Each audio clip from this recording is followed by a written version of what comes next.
Uf, qué calor hace. Pero gracias a Dios que Rumba va a rifar un aire acondicionado. ¿Te lo quiere ganar? Mira la descripción de este video y gánatelo. Dale.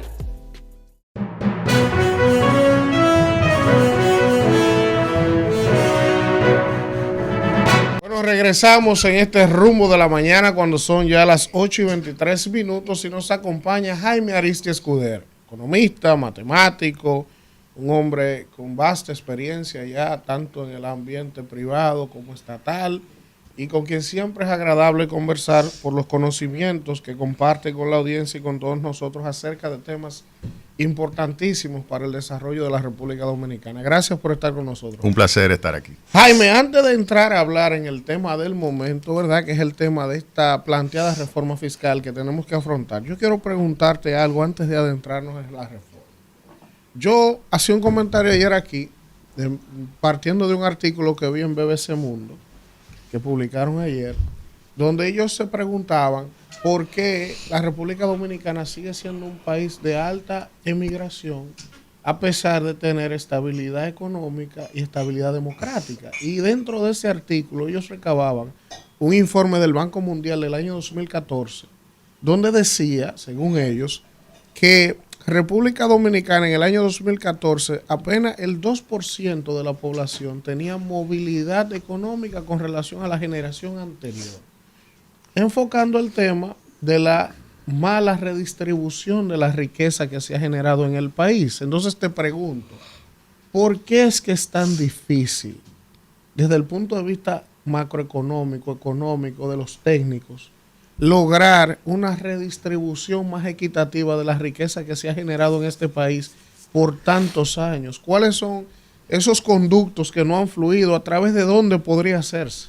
Bien, en primer lugar hay que asociar la capacidad de generación de ingresos de la población en función de su nivel educativo. Si tú tomas un conjunto de personas y verificas que efectivamente tienen un nivel educativo superior al de sus padres, pues ese grupo de personas yo te aseguro que habrá hecho una movilidad intergeneracional en términos de ingresos. Si yo le pregunto a ustedes si ustedes tienen mejor formación que sus padres, yo le aseguro que todos ustedes tienen en promedio mejor nivel económico que sus padres. ¿Sí o no? ¿Sí o no? Sí, ¿Lo han superado? Es así. Entonces es más del 2%. O sea, que depende de dónde tú haces la muestra y el tipo de selección que tú haces en términos de la población que quieres analizar. Entonces, dicho esto, lo que hay que concentrarse para mejorar el nivel de ingresos de la población es en educarla mejor. Yo creo que hay que invertir mejor el 4% del Producto Interno Bruto que se destina a educación preuniversitaria para lograr elevar el nivel de desempeño de los estudiantes para que puedan aprender más, aprender matemáticas, ciencias, capacidad de lectura comprensiva que sea más acentuada. Y con esto, entonces tú lograrías efectivamente tener una población que cada vez genere mayores niveles de ingresos. Y ten en cuenta de que también hay que tomar en consideración que hay otros países con un mucho mayor nivel de ingresos per cápita y siempre serán imanes para la República Dominicana, tanto de personas con bajo nivel de calificación como también de alto nivel de calificación. O sea, en términos de retorno a esa educación, si tú comparas el de Estados Unidos con el de República Dominicana, te has dado cuenta de que una sociedad con mayor nivel de capital, pues cuando llegue el capital humano, junto con ese capital físico, pues aumenta significativamente la capacidad de generación de ingresos y por lo tanto se puede haber una movilidad. Eso es algo normal. Lo que tú tienes que tratar es de que cada vez más tú puedas seguir modernizando la economía local como se ha hecho. Si tú tomas la economía, y esto lo dice el Fondo Monetario Internacional, la economía dominicana y ves la evolución de su ingreso per cápita y lo comparas con el resto de la región, República Dominicana es la economía que en los últimos 25 o 30 años se ha acercado más hacia el ingreso promedio de los Estados Unidos de toda la región. Interesante. Bueno, yo también quiero hacer una pregunta antes de entrar al tema de la reforma fiscal y es sobre el tema eléctrico, porque usted manejó por mucho tiempo Punta Catalina y veía la semana pasada que se anunció que la van a sacar por 42 días. Al día de hoy, ¿cuál es el estado de las plantas? Que vemos que están fallando mucho, que si le están sacando, y si 42 días no es mucho para tener esas plantas fuera de servicio. Mira, la central termoeléctrica Punta Catalina es empresa, en primer lugar, más rentable del sector eléctrico dominicano. Es una de las más rentables de todo el país. Son 250 millones de dólares de beneficios al año. Están colocadas las 2 unidades en la lista de mérito en términos de eficiencia número 1, número 2. Muy por encima de cualquier otra planta de generación de electricidad. Y esto que tú has visto en la prensa es una correcta medida porque es el mantenimiento mayor. ¿Qué significa eso? Es un mantenimiento donde tú la dejas prácticamente nueva. Eso se hace periódicamente y eso es cuando tú entras y le cambias absolutamente todo lo que se pueda dañar para luego que comience otra vez a operar después de ese mantenimiento mayor. Tú la colocas en un nivel operativo como si hubiese sido el primer día. ¿Y eso cómo se refleja en los usuarios? O sea, ¿qué representa eso para mí? Lo que es coordinación. Mira, si tú sacas una unidad de Punta Catalina, lo que tú tienes que tener asegurado adentro es AES Andrés, DPP, las 3 que antiguamente se llamaban Cogentrix, que luego tenía el complejo energético de San Pedro de Macorís. Si tú tienes esas plantas dentro, entonces tú no tienes ningún tipo de problema en términos de apagones. Claro, hay que reconocer que la central termoeléctrica Punta Catalina te suple entre el 26 y el 30% de toda la electricidad del país. Si sale una de ellas, es un gran reto.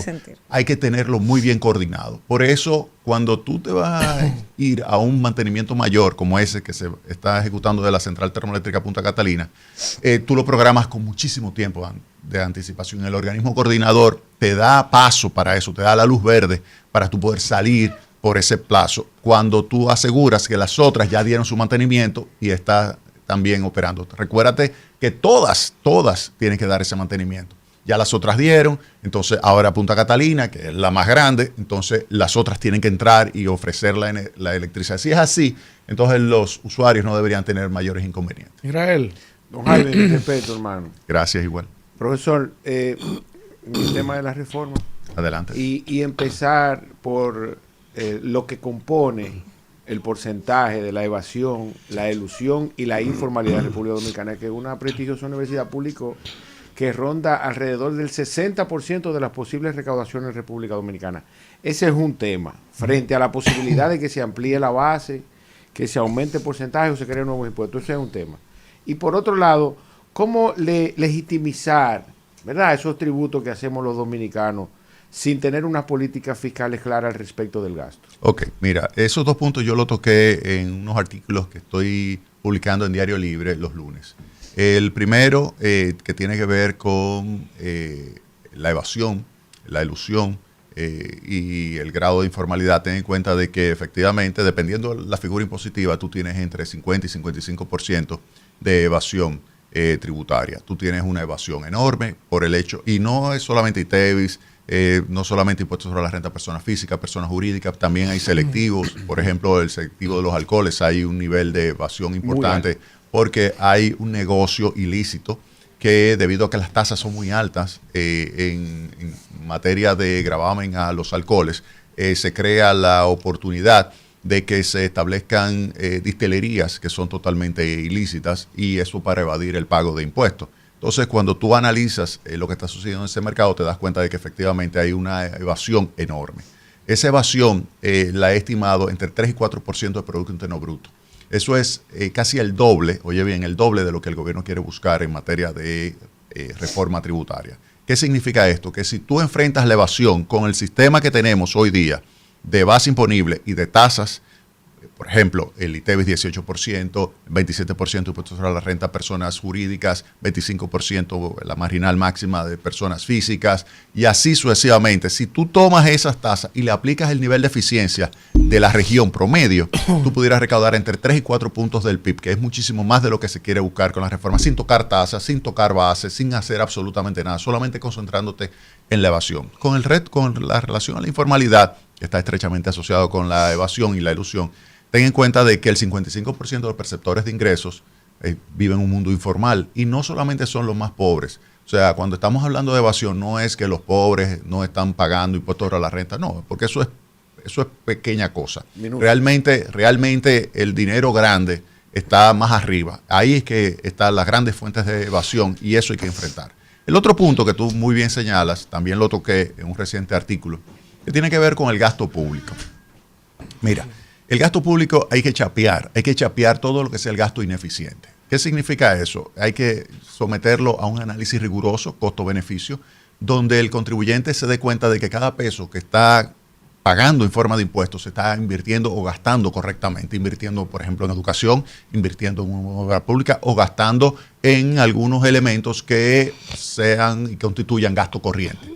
Pero hay que tratar de hacer ese análisis costo-beneficio. Por ejemplo, hay algunos que se caen de la mata y que son muy fáciles de tú analizar y eliminar. Y por eso no vale ni siquiera la pena tú evaluarlo. Por ejemplo, un excesivo gasto en viáticos, en nominilla, barrilito, cualquier tipo de esos gastos. Cuando tú le haces un análisis costo-beneficio, te das cuenta de que hay otros gastos que quizás tengan un beneficio para la sociedad muchísimo mayor. Por lo tanto, eso se cae. Ahora, un análisis que yo te pongo es, vamos a tomar en cuenta el gasto que tú llevas a cabo, o la inversión, como tú lo quieras ver, en educación universitaria versus educación inicial. ¿Cuál de los dos tiene mayor beneficio para la sociedad? Invertir, por ejemplo, un mayor presupuesto para la Universidad Autónoma de Santo Domingo, o invertir un mayor presupuesto sujeto a tu restricción presupuestaria, sujeto a la restricción que tú tienes de ingresos públicos, o invertir esos recursos escasos en educación inicial. ¿Cuál tiene mayor aporte? Eso es un análisis.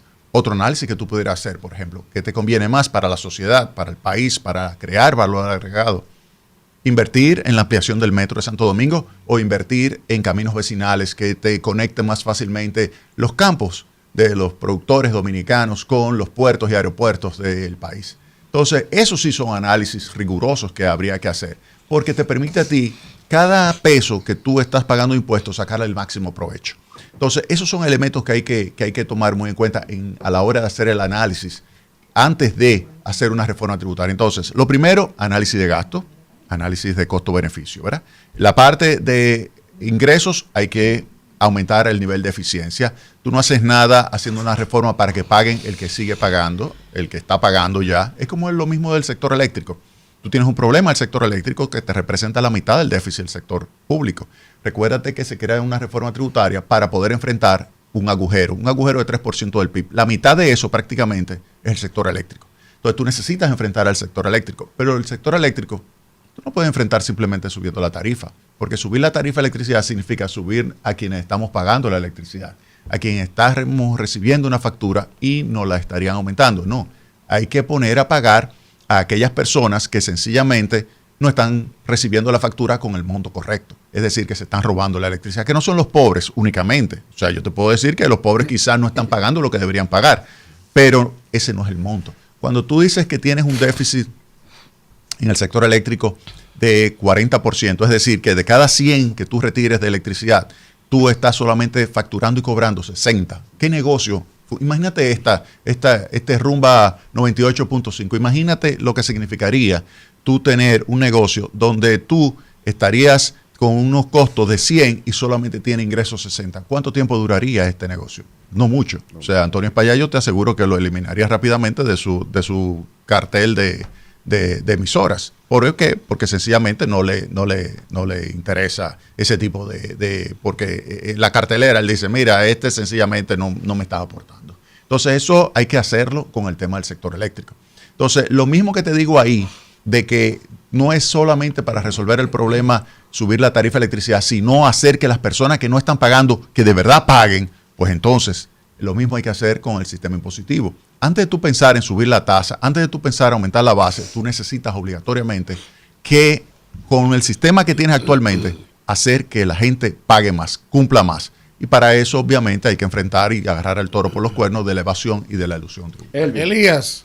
La preguntita de Alfredo que me la mandó. No. Que venga a trabajar. Que llegue. Que venga a trabajar. Jaime, el tema del crecimiento de la economía versus los sueldos. Aquí 13,000 pesos un sueldo mínimo. Yo no sé cómo la gente vive.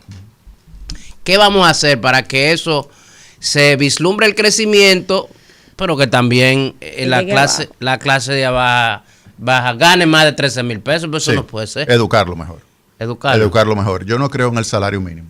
Te lo digo sinceramente. Ya se ha demostrado empíricamente. Es por lo que saben que ganan. No, exactamente. Claro que sí. Claro que sí. Oyeron, jóvenes, estudien. Y ten en cuenta lo siguiente, la inmigración haitiana deprime también el salario del que compite con ellos. ¿Quiénes son los que compiten? Todo eso que yo estoy diciendo está evaluado, ustedes lo pueden encontrar, hay muchísimos estudios econométricos que yo he escrito, ustedes escriben Jaime Arista Escudero, Migración Haitiana, y van a encontrar muchísimos documentos de investigación cuantitativa, y yo te puedo asegurar, la llegada de mano de obra haitiana, ¿cuántos años tiene de educación? Una persona haitiana que llegue tiene en promedio 8 años de educación. Esos 8 años de escolaridad es lo que tiene el segmento 20% de población hacia abajo en la distribución de ingresos en la República Dominicana. Es decir, que el haitiano que llega compite directamente con el más pobre. Por eso lo ha desplazado del campo, lo ha desplazado del sector construcción, lo ha desplazado de comercio, lo ha desplazado del servicio. Por ejemplo, yo te aseguro que en nuestras casas, en nuestros apartamentos, hay por lo menos algún tipo de empleado haitiano. Y ese es porque está sustituyendo cada vez más, y ya lo está haciendo en el sector turismo también, lo está haciendo hasta el que te limpia los cristales en la calle, es haitiano ya. Entonces, ¿por qué? Porque el dominicano ha ido subiendo y se ha ido desplazando a otros lugares. Entonces, además, ten en cuenta de que ha ido recibiendo también una tarjeta Supérate, una que antiguamente se llamaba Solidaridad, que es una transferencia directa, y eso te eleva a ti muchas veces lo que es el ingreso, y tú sales de actividades donde llegan los haitianos que deprimen el salario. Entonces tú necesitas educar, Jaime, y controlar también la inmigración haitiana para poder generar un aumento del nivel de ingreso, de aumentar el nivel de ingreso promedio de los segmentos más pobres del país. Educarlos mejor. Bien. Jaime, hay dos cosas que yo quiero preguntar. La primera, esa misma migración haitiana, yo digo, perfecto, a mí me están hablando de que hay que hacer una reforma fiscal, que todos estamos claros que hay que hacerla desde el año 2012. Es verdad que el país ha crecido, es verdad que hay mayores demandas, hay mayores retos, todo eso es verdad, todo el mundo está claro con eso. Ahora, ¿cómo tú me puedes estar planteando a mí una reforma sin primero tú presentarme una respuesta, por ejemplo, a qué tú vas a hacer con la migración haitiana descontrolada que se lleva el 35% del presupuesto de salud? O sea, tú no me estás diciendo a mí, mira, vamos a hacer una reforma, vamos a rasgarnos la vestidura todo, tenemos que sacrificarnos todo, pero vamos primero a controlar las fugas que son incontrolables. Vamos a controlar el gasto, como tú bien decías, el gasto público, o sea, vamos a revisar las exenciones. Hay sectores que tienen 30 años dándose las exenciones, perfecto. ¿Qué ha traído eso en inversión y qué trae eso en empleo? Ok, hay que mantenerse perfecto. Ahora, hay otro sector que se le da exenciones y no tiene esa rentabilidad para todos. Entonces, eso hay que revisarlo también.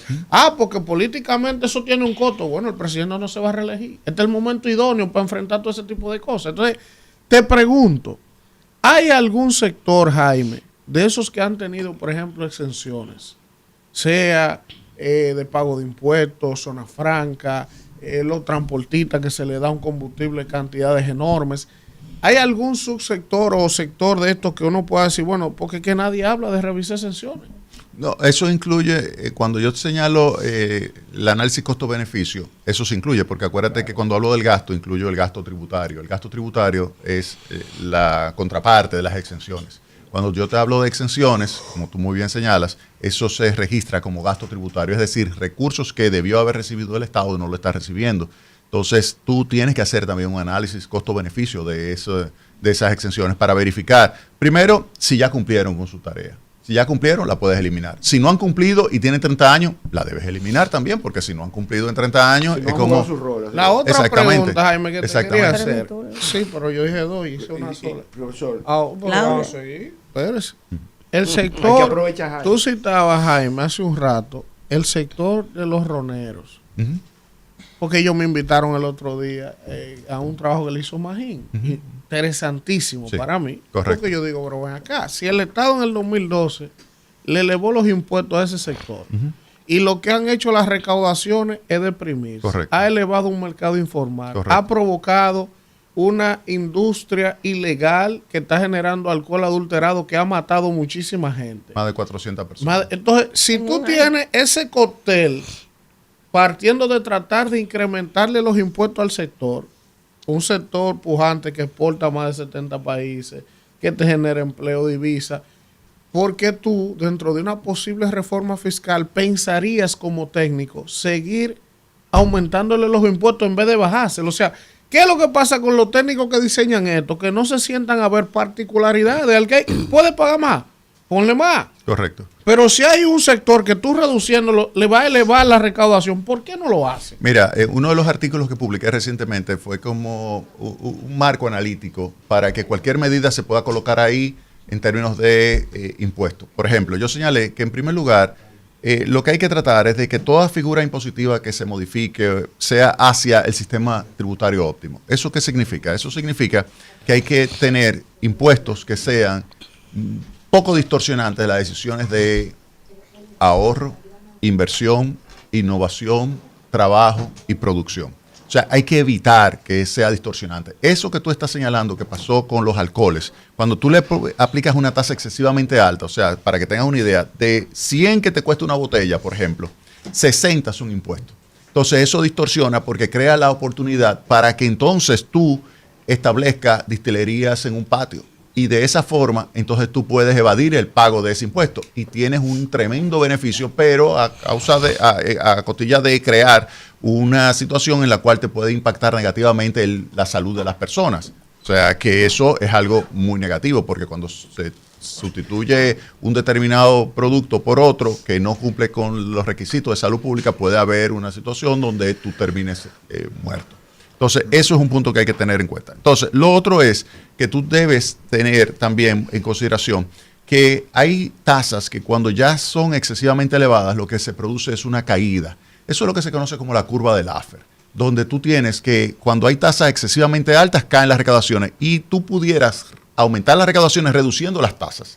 Tú reduces las tasas y aumentas las recaudaciones. Eso es un gran debate.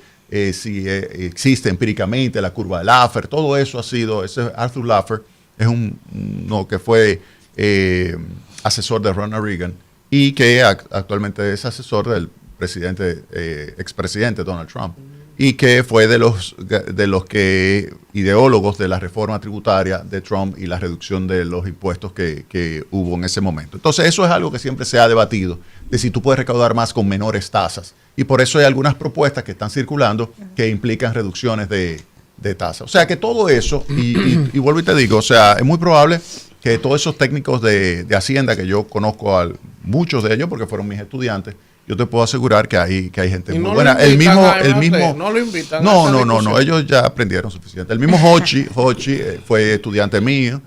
O sea que y es una persona muy inteligente y yo estoy seguro de que tratará de hacer lo mejor posible. Usted sabe que en ese sentido iba mi pregunta, porque se habla mucho de grabar más, y aquí tenemos la reforma del 92 que se bajaron y se recaudó. O sea, tenemos ese ejemplo y se aumentaron las recaudaciones. Entonces, si ya nos funcionó, ¿por qué no volver a intentar y probar eso del 92? Okay. Ahí mismo, para agotar mi turno, porque ahorita no me vuelve a tocar.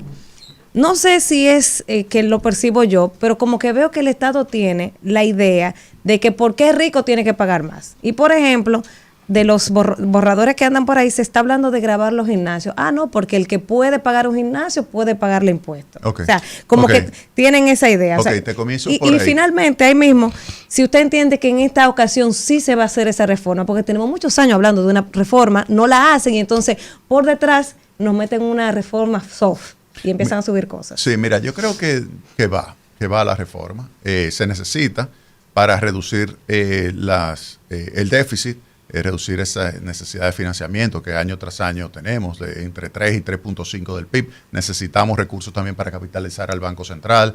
Al punto 6 que se le envía de recursos se necesitaría por lo menos 1.3, es decir, que tú necesitas 0.7 adicional del PIB para capitalizar al Banco Central y comenzar a disminuir la deuda. O sea, que ese es un punto que hay que tomar en cuenta. El segundo punto es lo que tú señalabas de que los ricos tienen que pagar más. Recuérdate que una reforma o un sistema tributario tiene que ser equitativo, es decir, 2 personas iguales tienen que pagar lo mismo. Por eso hay que revisar el tema de las exenciones, porque no puede haber 2 empresas que sean exactamente lo mismo, que están en el mismo sector, que hagan lo mismo, que generen el mismo nivel de ingreso y uno pague y otro no. Entonces eso viola la equidad horizontal, eso hay que eliminarlo. Luego está la equidad vertical, que es si tú eres más rica que él, tiene que pagar más, obviamente.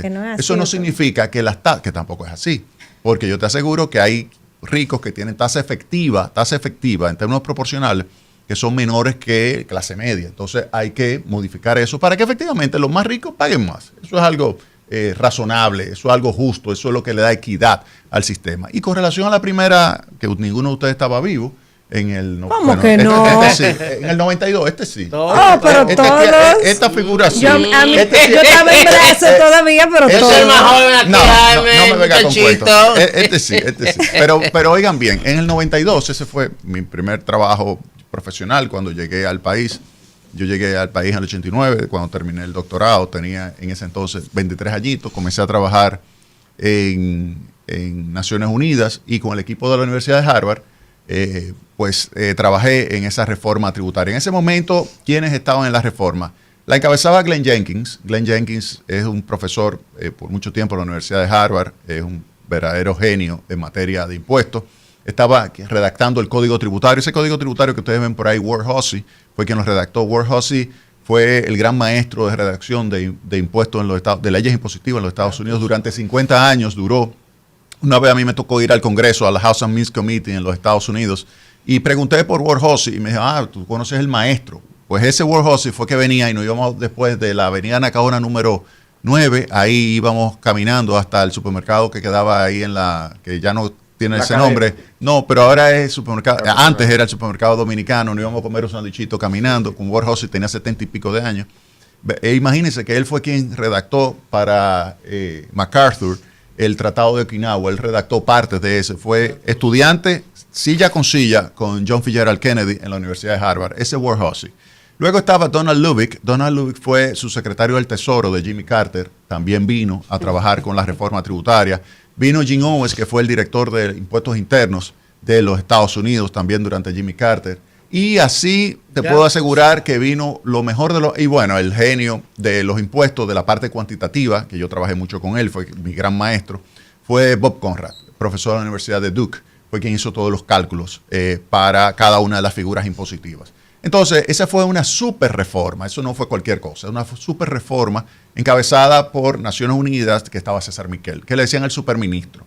Era la persona que tenía el oído del doctor Balaguer, era la persona que cuando nos reuníamos con el presidente Balaguer, el presidente lo escuchaba muchísimo, y sobre todo el equipo técnico estaba Konstantin Baisos, que había sido ministro de Grecia, ministro de Economía y doctorado en Harvard y especialista en impuestos de transferencias. Pero Balaguer estaba pegado con esos genios. Balaguer, claro que sí, claro que sí. Imagínate, César. ¿Y estos chivitos de aquí del patio, usted cree que den con eso? Mira, yo creo que siempre es bueno contar con las asesorías de esas personas.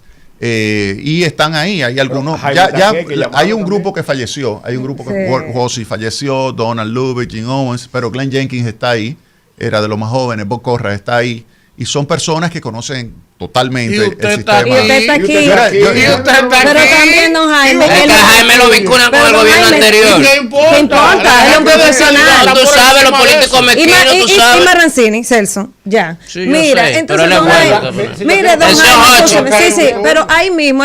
No, una pregunta, sino que ¿por qué no volver a esa reforma? O sea, tenemos esa reforma ahí y nos funcionó. O sea, ¿por qué no coger el modelo? La base del sistema tributario actual es ese código tributario. Entonces, lo que hay es que tomar los principios, adaptar lo que sea, digamos, que se ha verificado que hay que modernizar, incluir los elementos digitales, porque acuérdate que cuando hicimos la reforma del 90-92, acuérdense que se dividió en dos. Primero la arancelaria, que fue mediante decreto, el septiembre 12 del 1990, el presidente Balaguer metió un decretazo y bajó las tasas, subió la base y aumentó violentamente las recaudaciones. Y al mismo tiempo, entonces ya preparó para que el Congreso aprobara en 1992 propiamente el Código Tributario. Una pregunta, Alfredo. No. Sí, Jaime, yo creo en la curva de Leffler, sobre todo cuando una reforma fiscal tendente a la eliminación de algunos impuestos, reducción de bases y reducción también de porcentajes, ¿verdad? Además de otras distorsiones que en nuestra economía, lamentablemente todos esos parches fiscales que se han creado en el tiempo, tributario de hecho, han incluido en el sistema una serie de variables que lo que hacen es hacerle daño. Y una reforma fiscal puede ser tendente a la eliminación de impuestos, ¿no? ¿Por qué no? Eso no es descabellado. Sin embargo, muchos economistas, colegas, amigos, todos, han perdido de vista desde el punto desde lo que tiene que ver de la econometría, de la macroeconomía, el efecto negativo de tú aumentar porcentajes, crear nuevos impuestos o ampliar bases, desde el punto de vista tanto de la inflación en el cortísimo plazo, como desde el punto de vista de la inversión extranjera directa y la competitividad frente a otros países. A mí me gustaría que tú me ayudaras con eso. No, antes de tú hacer una reforma, tú necesitas hacer todas esas evaluaciones que tú has señalado. Tú tienes que tomar en cuenta que cuando tú cambias las tasas o la base, tú vas a tener varios efectos en movimiento. Tú tienes un efecto de sustitución cuando tú cambias, por ejemplo, los precios relativos porque subiste la tasa y encareciste uno.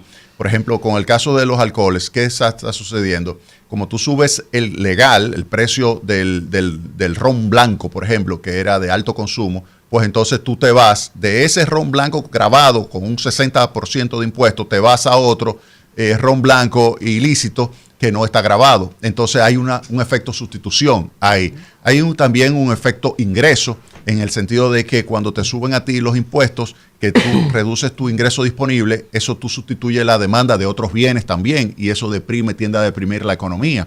Entonces eso tú tienes que tomarlo en cuenta, que lo tienes que compensar. Entonces si tú recibes ese dinero con gasto público, porque de lo contrario tendrías una caída de la actividad económica. Entonces tienes que tomar eso también en consideración. Es decir, que tú tienes efecto sustitución, un efecto ingreso que tienes que tomar bajo análisis. Y también tienes que tomar en cuenta lo que es propiamente la incidencia. Tú tienes que tener en cuenta la incidencia de los impuestos. ¿Quién va a pagar el impuesto? ¿Es el consumidor o es el productor? Dependiendo de las condiciones del mercado, pues en algún momento lo puede pagar el productor, es decir, que el productor diga, mira, si me subieron en 5% los impuestos, yo no puedo trasladar todo ese 5% al precio. Eso es, ahí yo me quedo con exactamente, pero también pudiera darse condiciones del mercado, por ejemplo, oligopólico, monopólico, que yo puedo trasladar no el 5%, el 10%. Entonces ahí quien lo va a cargar es el consumidor. Entonces tú tienes que tomar en cuenta esa incidencia en base también a las elasticidades, la reacción que tiene cada producto. Entonces tú tienes que tomar en cuenta también cuál es la reacción de cada producto a los movimientos de precios. Hay productos que reaccionan mucho más, que son los elásticos, hay productos que reaccionan mucho menos, que son los inelásticos, donde tú debes que establecer entonces los impuestos. Desde 1927 se sabe, por un famoso artículo de Frank Ramsey, un economista, bueno, un matemático enganchado economista por Keynes en la Universidad de Cambridge, escribió un par de papers donde estableció claramente que había que establecer los impuestos sobre aquellos productos que reaccionaban menos a los precios. Es decir, que tenían una base que cuando tú subías los impuestos no te fuera a caer, porque si te cae la base, como por ejemplo con el caso de los alcoholes que se van hacia el ilegal, pues no vas a recaudar nada. Por ejemplo, ya el ron blanco prácticamente no lo produce lícitamente nadie. Entonces, eso es algo que hay que tomar en cuenta, todos esos elementos antes de tú hacer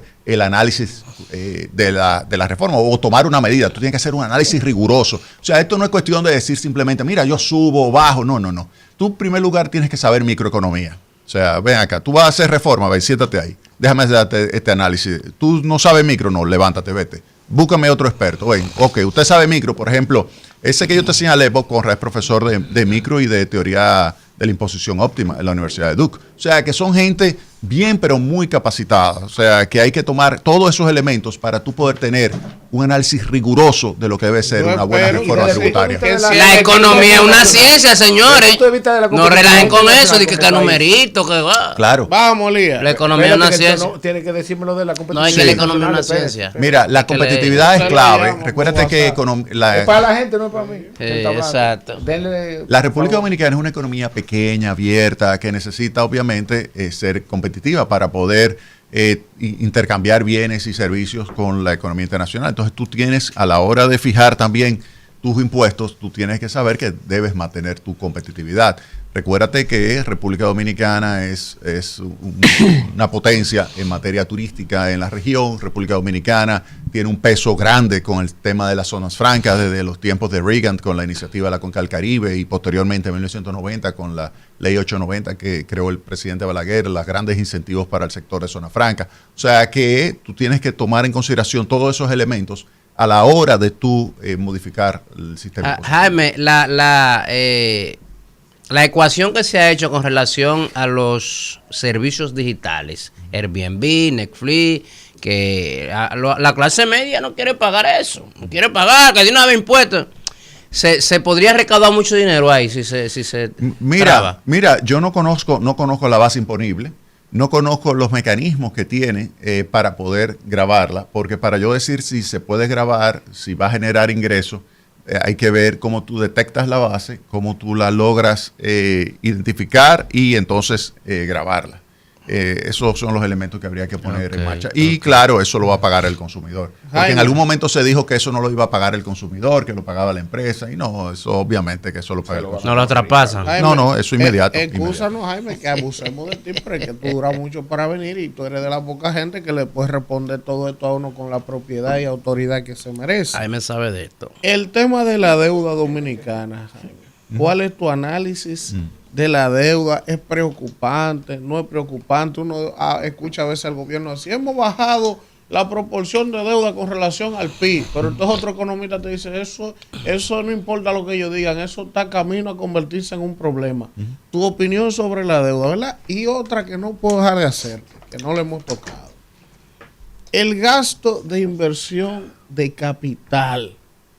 Hemos escuchado hablar a la gente que históricamente aquí se invertía un 5 casi del PIB en obras de grande infraestructura y este gobierno ha tenido las inversiones más bajas de capital.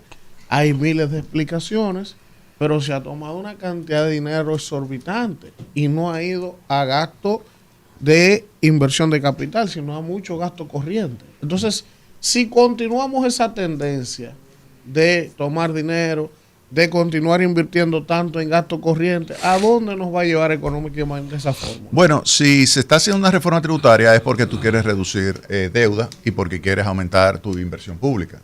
También hay gasto corriente que tú necesitas, como es el gasto de salud. Entonces, vamos a comenzar con la deuda. Mira, la deuda se quisiera disminuir hasta colocarla a 40-45% del Producto Interno Bruto. Una economía como la dominicana, que tienen alrededor del 60% del Producto Interno Bruto de deuda, incluyendo la del Banco Central, yo creo que pudiera perfectamente colocarse en 40% en un plazo de 15, 20 años, sin ningún tipo de problemas. Y para eso, entonces, tú lo que necesitas es mejorar el saldo primario. El saldo primario es ingreso menos gasto, sacando de los gastos los pagos de intereses. Intereses se está pagando alrededor de 3.5% del Producto Interno Bruto, es mucho dinero, mucho dinero. O sea, es una presión, porque acuérdate que no solamente tú tienes que hacer el análisis como porcentaje del PIB, el tema del tamaño de la deuda, sino las recaudaciones, que tú tienes 14% del PIB, cuando tú tienes 3 puntos del PIB, comparado con 14, tú dices exactamente solo de intereses. Imagínense en su casa, o sea, imagínense que usted tiene 14 de ingresos y tienen que estar pagando de intereses únicamente. Eso es olvidándonos de amortización de capital. Tú tienes que pagar 3.5, es mucho dinero. Entonces, eso es el punto que hay que tomar muy en cuenta con relación a la deuda. Se necesitan recursos para tú comenzar a desmontar la deuda. No es que estamos en una situación de vida o muerte, porque las calificadoras de riesgo nos han dado una buena posición, pero ellas entienden que lo ideal es comenzar a desmontar esa deuda, tanto la del gobierno central como la de deuda del Banco Central de la República Dominicana. Y eso tienes un plazo para hacerlo. El primer punto. Con relación a la inversión, mira, si tú tomas el General Trujillo, tenía alrededor del 8% del Producto Interno Bruto de inversión pública. Luego Balaguer alrededor del 7%. Luego siguió bajando, sacando el periodo de Jorge Blanco, que fue un periodo muy negativo porque hubo que hacer una contracción muy fuerte del gasto público por el ajuste que hubo en esa que se conoció como la década perdida a nivel mundial y específicamente en América Latina. Pues después de que Balaguer volviera y que entrara Leonel, ahí vimos cómo comenzó 5%, 4%, 4.5%. Pero ahora hemos estado invirtiendo 2.5%. O sea, República Dominicana necesita un mayor nivel de inversión pública porque la inversión pública es complementaria a la inversión privada. Cuando aumenta la inversión pública, eso expande inmediatamente la inversión. Imagínense lo siguiente. República Dominicana, uno de sus principales proyectos de inversión en la historia fue la Central Termoeléctrica Punta Catalina. 2.454 millones de dólares. 2.454 millones de dólares le ha permitido al país expandir significativamente lo que es su capacidad de tener electricidad y poder transformar esa electricidad en otros bienes y servicios. Si nosotros no hubiésemos tenido Punta Catalina, imagínense, saca el 26% de electricidad ahora a precios sumamente competitivos. Sácalo de la disponibilidad de la matriz ahora. ¿Qué pasaría? ¿Cuántos apagones tendríamos?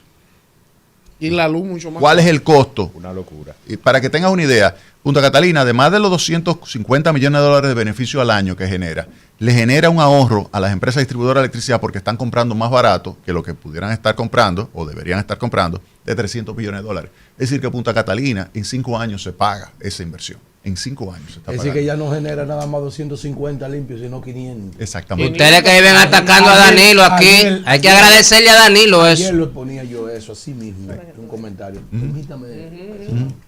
Jaime, de manera acelerada, las reservas del Banco Central en estos días se han caído.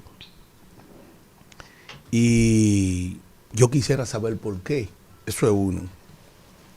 Y dos, este país consumió en el primer trimestre del año el 40% del presupuesto establecido para el subsidio de la energía eléctrica de nuestro país. ¿Cuál es la visión tuya fuera del ingrediente político, del manejo de la economía de este gobierno y de este presidente economista que nunca habla de economía? Mira, comencemos con el tema eléctrico.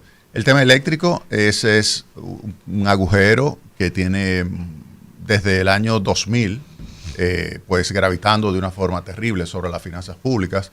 En estos 24 años que se tiene después de la capitalización, pues hemos visto cómo ha explicado alrededor de la mitad del déficit público y la mitad de la deuda pública. O sea, acumulada en ese periodo, es algo verdaderamente terrible. Y como le señalé, eso está muy vinculado con la poca capacidad de gestión de parte de las distribuidoras de electricidad de norte, de sur y de este. Porque ellas no logran facturar todo lo que generan lo que compran de electricidad a los generadores. Y no me diga, bueno, mira, es que el dominicano no paga, porque en el este hay una empresa que es el Consorcio Energético Punta Cana Macao, que retira 100 y te cobra factura y te cobra 99. Es decir, que se puede. Lo que hay que tener es pantalones y capacidad para dejar la política fuera. Eso es lo primero, con el de norte, de sur y de este. Hacer que pague quien tiene que pagar lo que debe pagar. Y vuelvo y digo, los pobres no es lo que explican ese tremendo agujero. ¿Que ellos están recibiendo un subsidio? Sí, lo están recibiendo, pero ellos no son los que explican esa tremenda pérdida. Entonces, ese es un primer punto que hay que tener en cuenta, que hay que agarrar el toro por los cuernos del sector eléctrico. Esto no significa subir la tarifa de electricidad. Esto significa hacer que paguen aquellos que no están pagando la electricidad. Ese es un primer punto. Con relación, el primer punto que tú señalabas era... se me fue. Con relación al presidente, mira, el presidente es economista, como tú muy bien dices. Él habla, ya recuerdo el primer punto, las reservas. Con relación al presidente, es economista, él se involucra, lo que hemos visto en las semanales es que él toca temas de economía, él es muy respetuoso de las instituciones, por ejemplo, respetuoso y le ha dado una gran independencia y ha mantenido esa autonomía del Banco Central, lo cual es muy positivo. Deja que sea el Banco Central que hable por sus comunicados, como tiene que hablar el Banco Central, sus comunicados sobre la evolución de la economía, y él simplemente coge esos datos y se refiere a ellos. Él ha logrado, y esto es importante, mantener bajo control el déficit público en el entorno del 3 al 3.5%, pero llegó el momento en que hay que reducir ese déficit. Y yo creo que eso es lo que él va a querer hacer con la reforma. ¿A dónde se está yendo el dinero de la reserva que se han disminuido tan estrepitosamente en tan poco tiempo, más de 2.000 millones de dólares? Mira, lo que sucede es lo siguiente. En junio del año pasado se comenzó a cambiar la postura monetaria desde una restrictiva hacia una menos restrictiva. ¿Qué significa eso? Eso significa que había que dejar correr la liquidez. Y entonces esa liquidez salió a buscar dólares. Okay. Esa búsqueda de dólares para reanimar la economía, recuérdate que la economía estaba creciendo 1.2 y terminó cerrando en 2.4 para el año completo, pero creció por encima de 4 en el último trimestre. Y en lo que va de año ha crecido alrededor de 5.1%, es decir, que se colocó en el potencial. Va a ser difícil que se mantenga durante todo porque el banco tuvo que comenzar a restringir un poco porque, como tú muy bien señalas, ese proceso de aceleración de la economía aumenta la demanda de importaciones, aumenta la demanda de divisas, para evitar una depreciación acelerada del tipo de cambio, pues entonces el Banco Central interviene en el mercado y lógicamente deja disminuir las reservas. Pero en algún momento de este año verás cómo va a dar un salto esa reserva y es cuando llegue la colocación, los recursos que va a obtener el gobierno cuando coloque deuda en los mercados internacionales. Las próximas semanas, meses, más semanas que meses, debería estar yendo al mercado de capitales el gobierno y colocando deuda soberana. Y eso va a fortalecer las reservas internacionales. Reservas que es verdad que han disminuido, pero siguen por encima de los 13.000 millones de dólares. Que lo dejaron en 8. Bueno. Sí, o sea, que tiene capacidad, capacidad el Banco Central, que es una entidad que, como te señalé, está manejada por puros técnicos y son personas que han asegurado la credibilidad que se requiere para mantener anclada la expectativa de inflación y por eso la tasa de inflación se ha colocado desde mayo del año pasado, se ha colocado en el rango meta que es 4% más menos 1 y ahora mismo está en 3.2%. Gracias a Jaime Aristides Escoger por esta cátedra y yo se la voy a mandar a los amigos del equipo económico del gobierno por si quieren tomar algún tips, ¿verdad? Gracias, Jaime. Vamos al contacto y regresamos.